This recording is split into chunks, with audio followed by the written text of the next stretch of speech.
हर हर महादेव। अध्याय 3। जब हिमांचल विवाह करके अपने घर लौटे, उस समय उनके राज्य में बहुत आनंद मनाया गया।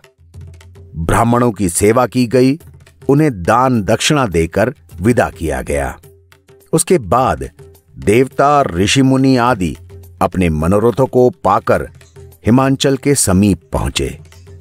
हिमांचल ने सबका स्वागत किया और कहा, आज मेरा अहोभाग्य है जो आप सब ने यहां पधार कर मेरे घर को पवित्र किया। अब आप मुझे अपना सेवक जानकर बताएं मुझे क्या करना है।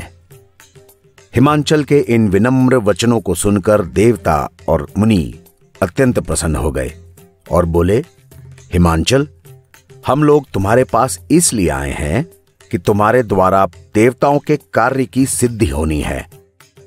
तुम यह तो जानते ही हो कि सती ने दक्ष के यज्ञ में अपना शरीर त्याग दिया था। इसलिए अब तुम कुछ ऐसा उपाय करो जिससे वो तुम्हारी बेटी बनकर पुनः जन्म लें। ऐसा करने से उन्हें तो आनंद प्राप्त तो होगा ही, तीनों लोकों का कल्याण भी होगा।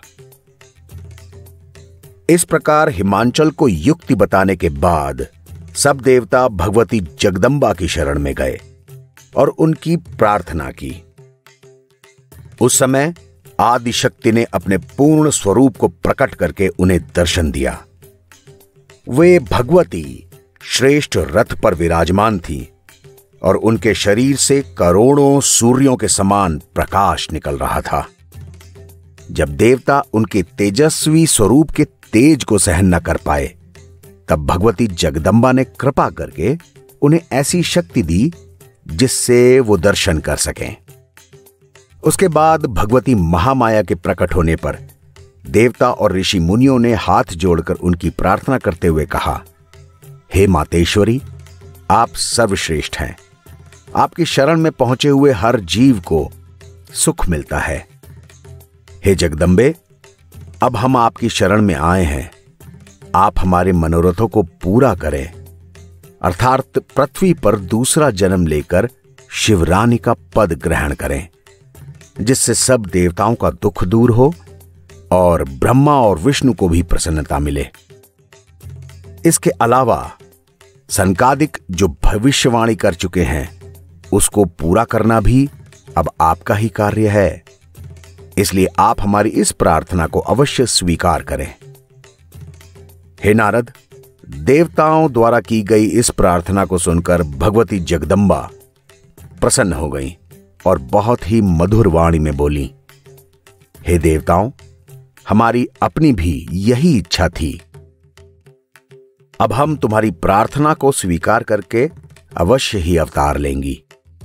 हिमांचल और मैना हमें प्राप्त करने के लिए तप कर रहे हैं।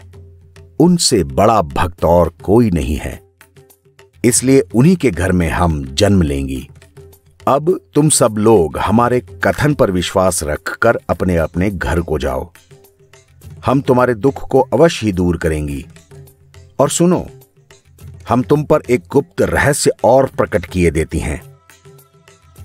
वह यह है कि शिव जी ने भी हमारे दोबारा अवतार लेने के लिए अनेक उपाय किए हैं। जब से हमने दक्ष प्रजापति के यज्ञ में शरीर त्यागा है, तब से वे संसार से विरक्त होकर हमारे वियोग में अत्यंत दुखी हैं। उन्होंने हमारे शरीर की भस्म को अपने शरीर पर मल रखा है और हमारी हड्डियों की माला को कंठ में पहन रखा है।